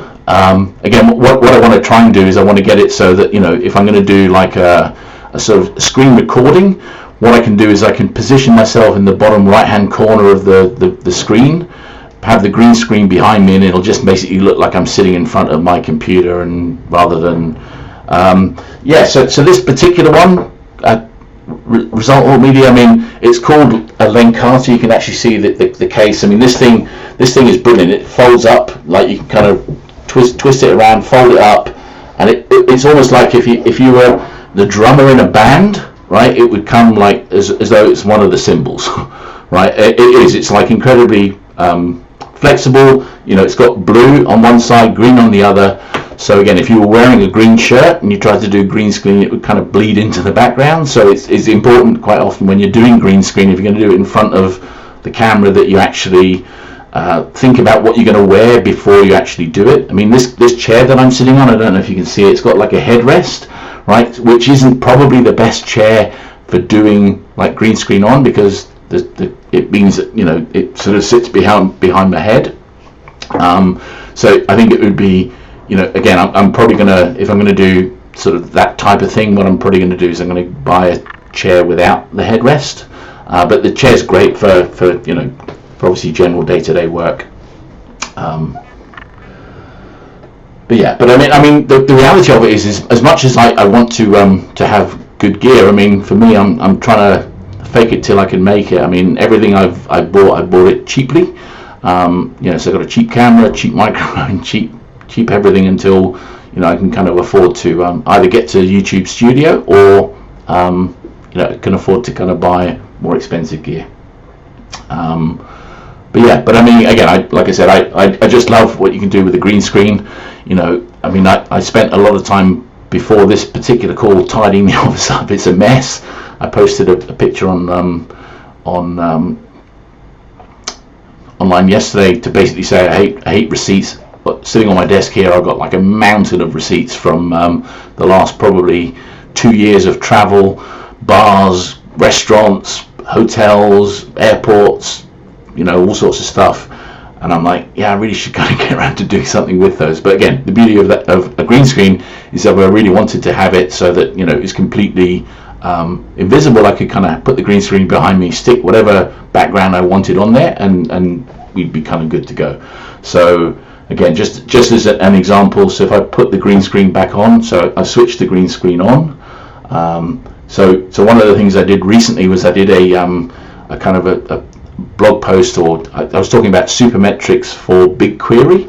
So one of the things that I did was I created a background. So again, if I pull that up, you can see I can kind of go, right, there's a supermetrics for BigQuery.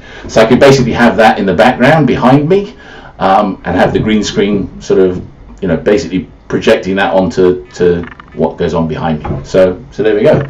Supermetrics for BigQuery. If you don't have it, you should. It's great. Yeah, and also what you can do is you can blur the background. A green screen tripod type. Yeah, it's really, again, I know that the purpose of this was to talk about like primarily digital marketing, but really, I mean, for me, it's like I'm celebrating 20 years and I'm just talking about anything really. So again, if you can see here, I've got like a tripod, I've got a 360 camera on it, so I can do video or like 360 photos. I've got this thing, which is a kind of quick lock, so I can put my laptop on it, right? So if I wanted to use it as a bit of a teleprompter, I could have it so that the camera sits behind that, the teleprompter sits there, I can kind of read from the screen. So again, one of the things, let me show you, if I can see if I can pull it up on here.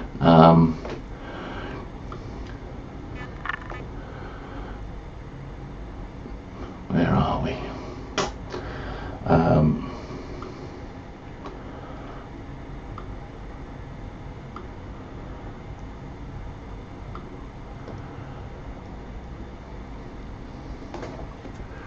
Yeah, so again, I have like a thing called teleprompt.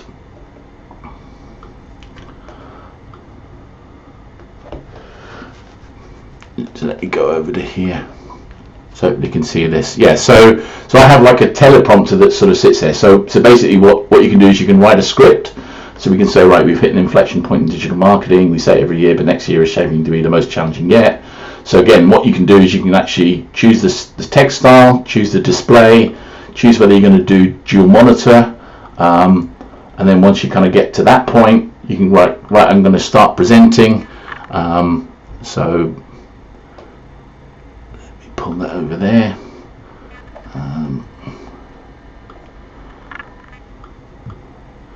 Yeah, so what you would then do is you can then go, we've hit an inflection point in digital marketing, we say it every year, blah, blah, blah, blah, blah, right?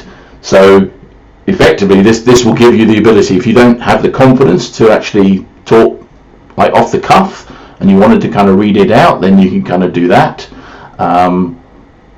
So yeah, so I think from that perspective, I think, using a teleprompter and something like that stand that I was just showing you and a camera would be,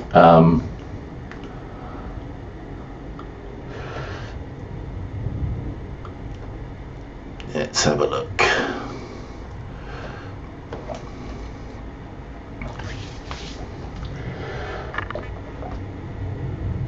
Yeah, that's a really good question there that you're asking, Jazz. How much copy are you ordering outside your agency monthly?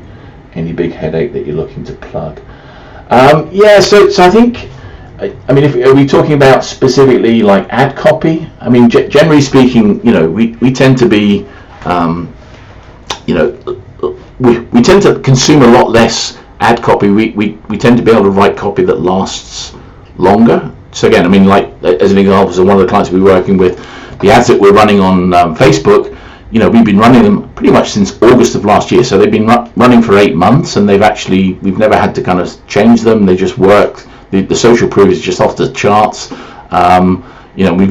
really haven't had to change the ads. I think a lot of people they jump in to change the ads too quickly, and if you actually leave them a little bit of time, the algorithm actually sorts itself out, and the ads kind of revert back to where they were. But I just think it's like a lot of people make the mistake of copy the kind of performance drop, so they think, oh shit, I've got to do something, I've got to jump in there and start fixing things, right? And once you fix it, you're basically resetting everything, and you've got to start again, really. So yeah, I mean, as a kind of general, we're doing a lot more programmatic media now. So we're buying a lot of display advertising. So we use a platform called Centro as our sort of platform of choice, the DSP that we use for that. But we're also exploring. So we did try using a platform called Mobile Ads to actually do the kind of the ad creation. And I'm just in the process. I'm evaluating two other solutions. One is called AirTory. AIRTORY, and the other one is NextD. So basically this gives us the ability to create more sort of dynamic creative, so it's like scratch to win, carousels and stuff like that. So what we're able to do is we're able to kind of create better banners, right? So rather than just sort of your standard 300 by 250 sort of static images, you can have like a 300 by 250 with a carousel on it, or a 728 by 90, or like a horizontal carousel or a vertical carousel, depending on what device people are on. So I think a lot of it is it really depends. I mean, like some clients, as long as you've dialed in your personas, your audiences, right, then you've got to understand who those are and what sort of ad creative you think that they might respond to. So again, rather than just saying, hey, everyone's going to have this or this or this. So again, everyone talks about, oh, you're going to run video ads, and I agree. Generally speaking, video ads are the ones that perform the best.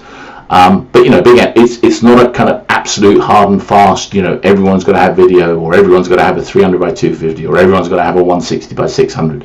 You've got to look at who the person that you're targeting is, what device they're going to be on, what day of the week it's going to be done, and from there you can kind of then sort of work back from there to actually decide what the creative process should be for actually deciding what creatives to have to begin with.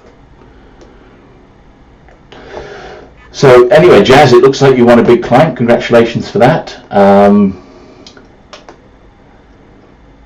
So you're curious to how to onboard external. I'm not sure what SE means. Could you maybe clarify what you mean by external SE? Just so is that search engines or? Yeah, I mean, as a kind of general rule of thumb for us, whenever we land a new client, I mean, we use a project management tool called Teamwork, and every single client that we work with, we have a whole series of like tasks that we have. So whenever we kind of land a new client, I'll just pull it up on screen here and show you. Because I'm being very generous in sharing the information.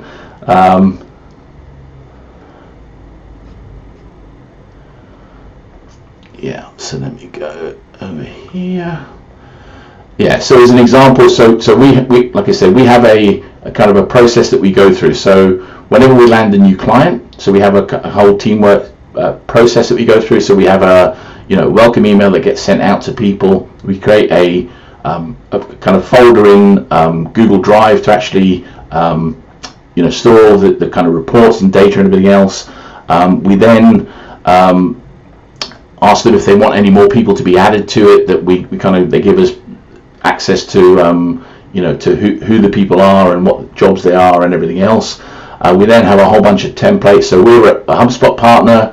We work with Amazon clients. We do Bing and we do Facebook and Google and programmatic, Quora, Twitter, WooCommerce, Shopify, and everything else, right? So the idea behind it is that effectively, what we're able to do is we can actually create a kind of a new project, and then each person each project that we have, we then add the tasks relevant to that particular project. So as an example, let me have a look and see if I can say, right, let's look at just as an example. So we look at the Facebook ad task list. So this is the sort of steps that we would go through just as a sort of an onboarding. So I mean, like every client will be different. This is just the sort of the baseline. This is just gives us the ability to kind of do it. So we request the access to the brand's business manager account. We then request access to the page, the Facebook ad account. We configure the pixel. We then run some stuff around reporting, some ad hoc stuff, which gives us the ability to record the time against it, create remarketing lists. We use a system called Connectio, so we can create what they call a power pixel, so it gives you a lot more information. We then add Facebook sources and placements to Google Analytics. And then obviously within each one of these tasks there's specifics as to how they actually work. So as an example, if we look at the Facebook sources and placements one, what we can do is we can say, okay, well, these are the 4 main sources of Facebook traffic and the various placements. So we've got Facebook, Instagram, Audience Network and Messenger. So what we would do is we would do some configuration work. It's not just as simple as copy that link and paste it in. We need to do a lot of work on Tag Manager and stuff like that. But again, it all kind of works together. So what we would do is we would click on that link. That would then open up Google Analytics, right? And obviously from there we can add the sources that we have to a particular client's profile. And then, you know, from there we would then have like some additional segments that we would be able to kind of work on. So let me just see.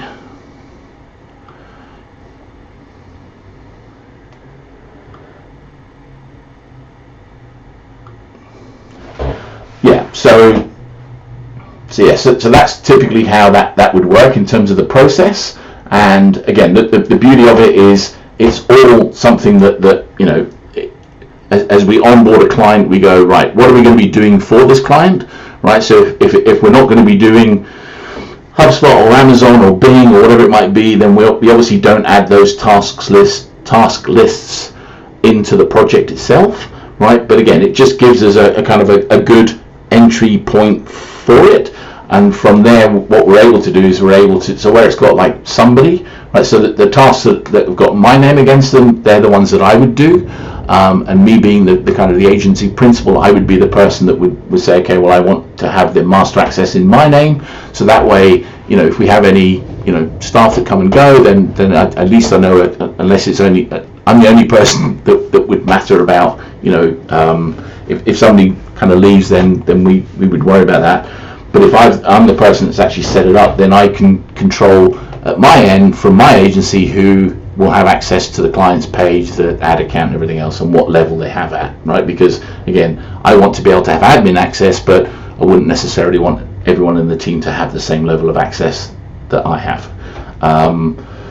Yeah, so and obviously these templates, they become kind of they're works in progress. I mean, obviously every new client has these are the kind of the baselines, but for us it's really just a case of, you know, as an example, so if you look at GA here, you know, we do a lot of work on GA, right? Far more than anyone else that I've seen when we've done audits, right? So for us, we're confident when we actually set up an account for a client with GA that one, you know, it's going to be done quicker by us than by anyone else, but two, it's also going to be, you know, that much better in terms of the way in which it's sort of been done from a methodical perspective. So hopefully that answers your question about the onboarding. If it was something completely different than that, Jazz, let me know, and I'll kind of come back to it and answer the question you want rather than the one I just thought it might be. But I hope you found that of some interest. How are we doing? 146.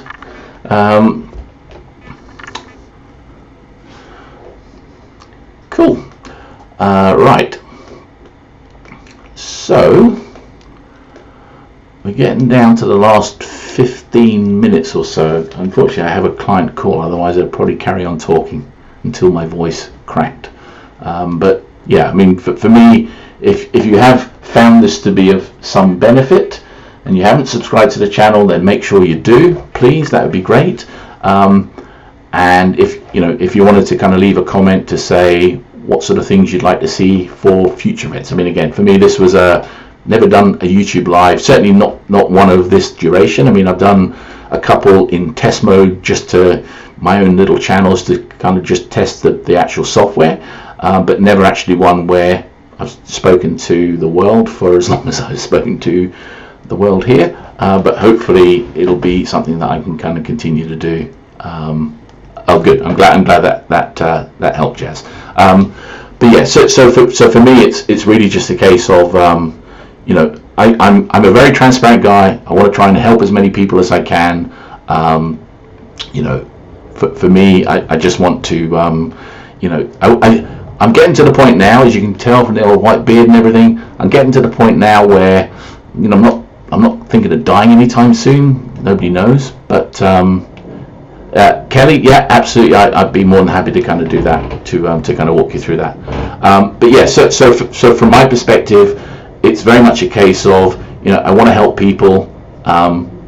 You know, I'm getting on a little bit. I think I'm turning 58 in June, right? I mean, I've got no intention at all of retiring. I love the industry too much to kind of do it. But at the same time, I'm also very conscious of the fact that, you know, there's new people coming in, and there's a lot of people go, oh, I don't know where to go to get advice and help and everything else. And again, I genuinely, I want to, you know, stress really importantly, I just want to help as many people as I can. You know, I am working on some projects, you know, this Project 2000. Thank you, Kenny, I appreciate that. I keep thinking, should I change the color of how I want to dye the beard, or should I just, you know, go back to my natural sort of dark? Anyway, so yeah, but I think from my perspective, it's just a case of I'm working on this Project 10,000. You know, that's a fun project. I just want to you know, I just want to make it. I want to get to 10,000. If I do, great. If I don't, again, I'm not really that sort of not going to be that beat up about it. I know enough people that work at Google that if I really wanted to kind of go to the YouTube space in London, I'm pretty sure I could pick up the phone now and actually say, hey, I want to go to the YouTube space in London, and I could get in there without any problems. But I'd much rather kind of earn the right rather than, you know, just you know, to kind of blag my way in, right? So for me, that's the one kind of initiative, the Project 10,000. The other one, I mean, I'm working on something at the moment. It's not really kind of ready for kind of general consumption, but you know, a lot of people want to work with me, but they can't afford to pay my hourly rate or my daily rate. They don't really want to hire an agency. They want to kind of do it themselves. So what I'm trying to do is I'm trying to build a kind of an education portal, right, where I can teach people how to do Google, I can teach people how to do Bing ads, I can teach people how to do analytics, tag management, all that sort of stuff. It'll be like a monthly membership program where people pay a sort of much smaller monthly kind of commitment, right? So that way they can afford to basically hire me, right? Because they get access to kind of the collective knowledge pool. But you know, again, I would probably say I'm about 6 weeks out from being able to kind of launch the first iteration of that. I mean, if you are interested in that, you know, again, the purpose of it is really, you know, yeah, I'd like to make some money, but at the same time, I really want to provide a kind of a venue for people to be able to come, you know, new people, that there's a, you know, this is 101, 201, 101, 202, 303, so beginner, medium, intermediate, advanced, you know, like this is really the nuts and bolts of how you should set up Google Ads. This is really the nuts and bolts of how you set up, you know, Bing or whatever it might be, or Microsoft Advertising as they're called now. Because again, I think a lot of people, when I watch these people do explainer videos, right, they kind of assume a certain level of knowledge, right? And again, I want to try and work it back to right to the very beginning, right? So you sit down, you've got a credit card in your hand, you're going to set up a Google Ads account. What are the steps that you're going to go through? 1, 2, 3, 4, right the way through, and give people a, you know, don't do this, don't do this, don't do this. Because again, like out of the box, Google are great at spending your money, right? I mean, my mum passed away sadly in the end of September last year, but it was always one of those things. I always said my mum could set up a Google Ads account in probably 5 minutes, and she could. I could say, go here, click this, do this, and she could have an ads account up and running in 5 minutes. She'd probably lose a whole bunch of money, right? But, you know, I think for me, it's really just a case of I want to make it so that, you know, people understand, you know, the tripwires that Google put in place, right? Because again, I mean, Google are a business. Their job is to kind of make money, right? And I see my job as being to train people and help people to not not make the mistakes that Google have set the tripwire set up for you to kind of do. So really that's yeah, I think for me that's part of this initiative. I mean, I'm setting it up under the jimbanksmastermind.com domain, more because I've just registered that domain. Funny enough, I was going to do a kind of a mastermind in Las Vegas, and unfortunately I got ill, my mum died, so it just kind of got scuppered a little bit. But I think really, the purpose of the academy is really just to help people kind of at a basic level, and then if people want to hire the agency, they can. If they want to kind of work with me on a one-to-one basis, they can. And if the opportunity kind of presents itself to do a live event, some sort of like a mastermind, couple of days, sit down, maybe we'll go into the Chandelier Bar in Las Vegas, and I can kind of get a whiteboard and we'll just fire it up and see how we go. But yeah, I mean, I think for me it's really just a case of see how it goes, and I mean, at the moment, like I said, there's not a huge amount of content there, right? I'll show it to you just quickly while I have a few minutes left.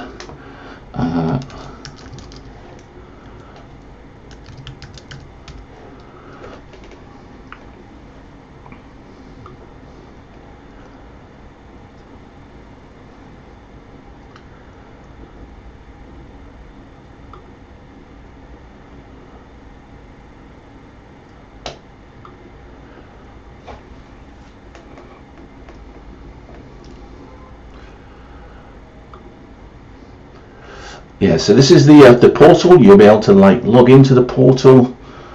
We'll see from there what there'll be. There'll be like a forum.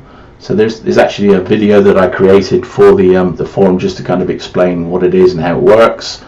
Then there'll be a forum, Google Ads for Beginners, Google Ads Advanced, Facebook Ads for Beginners, Bing Bootcamp. That's kind of as far as I've got.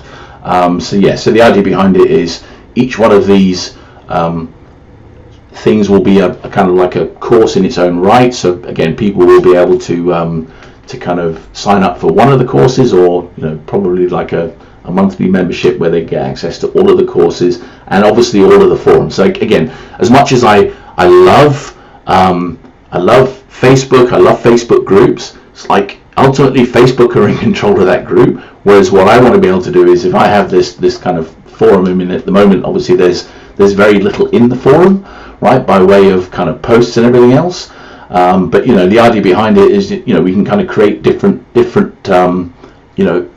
sections for different things. So again, like if you look here in Bing Ads, I've got a couple of posts here. Just again, it was more of an exercise to see how it all kind of fitted together, right? So here I've got a link, so we can pull that link up, and this will show like an agency owner. This is how we would actually request access to a client's Bing Ads account. I'm going to obviously need to rewrite this because it's now changed to Microsoft Advertising. But if you're an agency owner, this would be kind of helpful for you to be able to understand what needs to be done. And we'll make that PDF available as part of the kind of the exercise. Similarly with like value track parameters. I mean, people have seen me talk about value track parameters for years. I've never seen anyone else do it. I've never seen anyone else talk about it. I don't understand why, right? People don't use them, but we obviously use them extensively, right? And again, what we're going to make as part of the portal is, we'll actually sort of show people exactly how it works in terms of what the parameters are, how they all fit together, what they are, where you put them in Bing, because again, from our perspective, this gives us the ability, so we can actually do it. So as an example here, we can see here the source. So the source will be whether it's Bing or the Bing audience network, right? Device will be mobile computer tablet, right?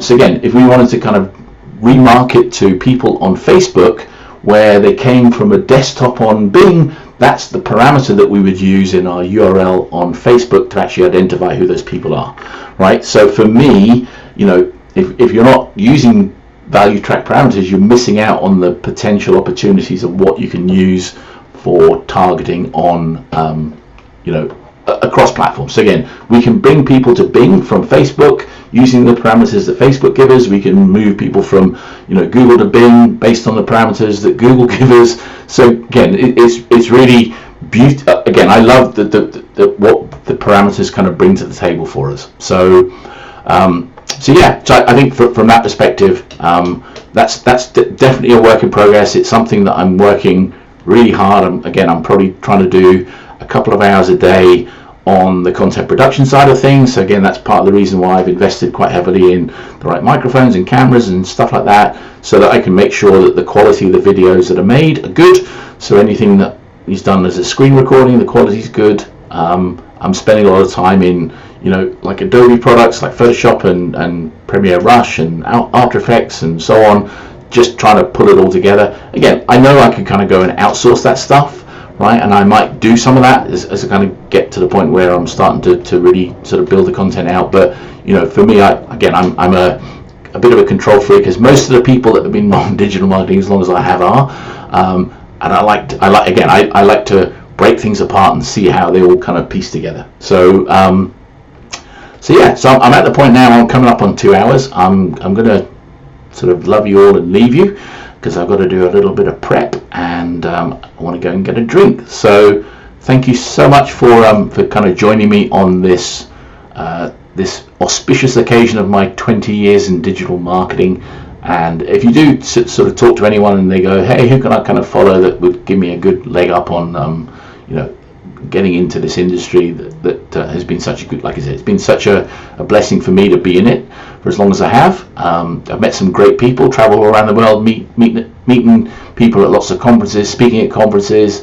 Hope to continue to do more of that as we move forward. And again, if I can do less client work and more training stuff, then that again should free up more of my time to be able to go and speak some more and produce more content. So again, obviously this is the first of what I hope will be many kind of YouTube lives, and I'd love to kind of get your feedback on what you think of the content and what I could do to kind of make it better for you in the future. So thank you so much, and I will talk to you all soon.